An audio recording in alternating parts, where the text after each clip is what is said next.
I'm gonna start you guys off by letting you guys know that books cannot read experience. So we're gonna talk about goals. I know that everybody's goals are obviously different, but let me just show you guys where I'm at and where writing down my goals has taken me. So maybe if you don't do this, you can start. So let me just give you guys a quick example. In the past 3 months, we set a goal to reach, well, actually in the past month, not this one that just passed, but the one before, we set a goal to reach 3,000 subscribers by the end of June 1st. We were only short 348 subscribers, and now we're gonna set a new goal because we don't give up. That's just not something that we do. So by July 1st, we wanna reach the 3,000. Now I think it's a little bit more doable because we're a lot closer. And what I'm trying to get to here is to let you guys know how to reach your goals by setting, basically more goals to your goal. So for example, right now we have some long-term goals and we have some short-term goals.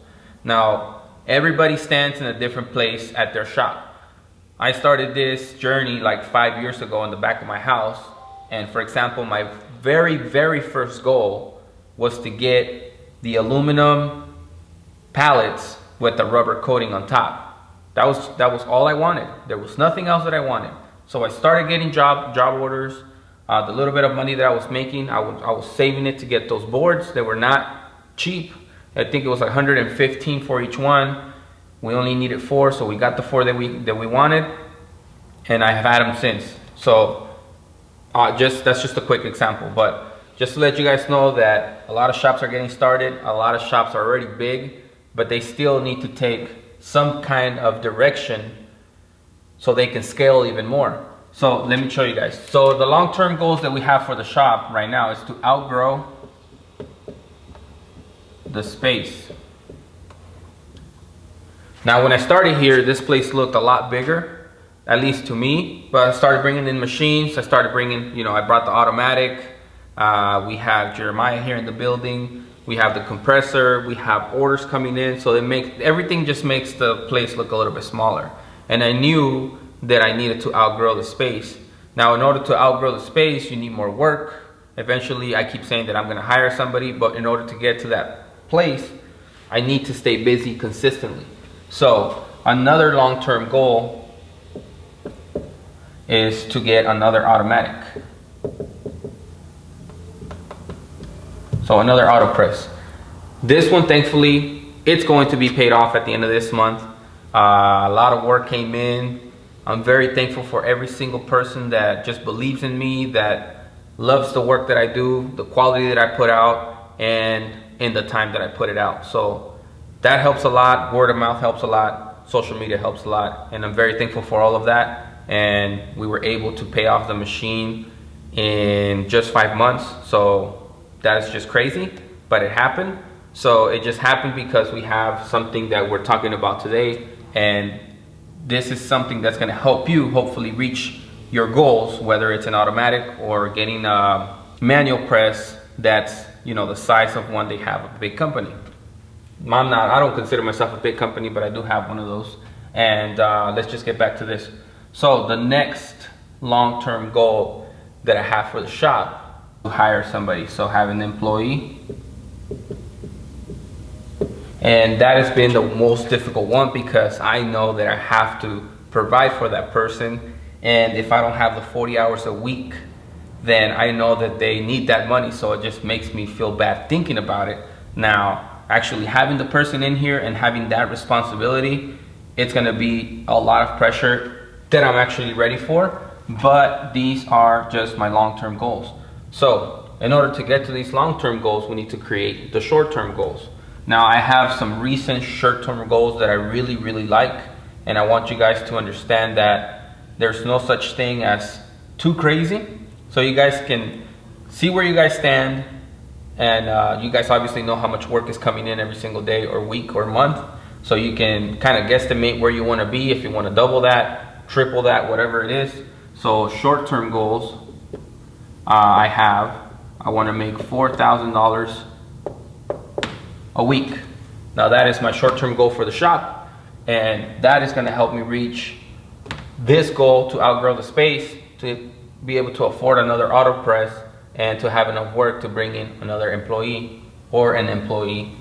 Now, this is how it's gonna go. So from here, how do we get to $4,000 a week?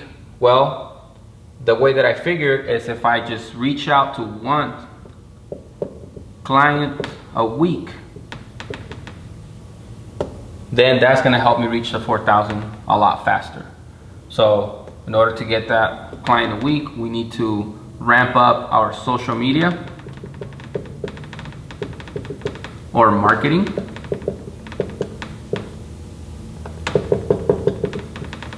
And that is gonna help us reach the client to reach the 4,000. Now, I hope this is making sense because a lot of people don't understand how scaling works.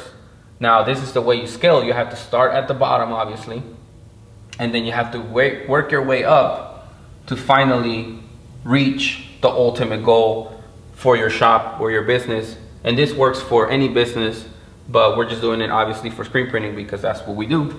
So social media marketing, we have Instagram. These are all free, by the way. We have Snap, Chat. We have LinkedIn. We have Facebook.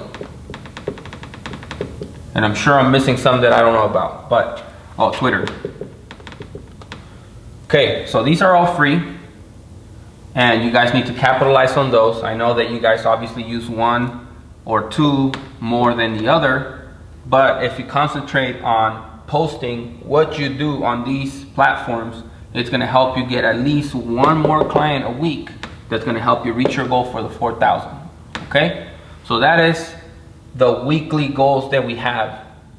So I wanna get to 4,000, that's currently where I stand. Back to the YouTube, I wanna get to the 3,000 by the end of July. How do we reach that? We need to share on our social media what we're doing, share the channel. Obviously your guys' help goes a long way. So if you guys haven't subscribed, please do so we can reach our goal. And that is just pretty much how I figured to grow little by little. Now, a lot of businesses, what I've learned in my experience is that your first year, first 2 years, all you try to do is hustle to get the shop going. Boom, you got the shop going. 2+ years. Great. Now after that, you're comfortable. So you have your clients and all you're doing is maintaining the shop open. And this can go for a lifetime, you guys. Maybe throughout the period, you can hire at least 1 or 2 employees and keep the shop open. Well, that's cool if you're happy with that. But a lot of us, we want to scale. We want to bring this up. We want to go as far as we can. We want to push it. So in order to push it, we need to start from the bottom. And believe it or not, social media marketing, it's the best way to go about it. And it's been proven time to time again. I don't know if you guys follow Grant Cardone, but he talks about that all the time. And I cannot stress to you guys how real it is, because I would say 75% of my business comes through Instagram. So if you can break the ice of just being comfortable and trying to scale, you're going to set your weekly goals to get that $4,000 a week, to advertise for your business, market, and bring in that new client, which can be at least 1 or 2 a week. That's gonna make you skyrocket. So I hope that this makes sense to you guys, and this only works if you have it written down on a whiteboard or on a piece of paper in your front door before you walk into your shop, so that you can see it and at least visualize where you want to be in the future, whether it's within a year, 2 years, or 5 years. It doesn't really matter. So a lot of people can't set their 3-year or 5-year goals, let alone their 10-year goals, if they can't figure out what they want to get every week. So I hope that this helps a lot of you guys, because a lot of shops stand at a place where they're just maintaining it open and they can't figure out why they can't scale. Well, it's probably because you don't have any short-term goals. You're just looking at the big picture, but you don't know how to get to the big picture. So this is pretty much like a map. So a map tells you where to go and where your final destination is, but you have to get through some crossroads in order to get to your ultimate goal. So there you guys go. I hope that this was helpful. Once again, please subscribe to the channel and like and share the video if you think it's going to help somebody else. If I missed anything, please comment on the section below and let me know what you guys think.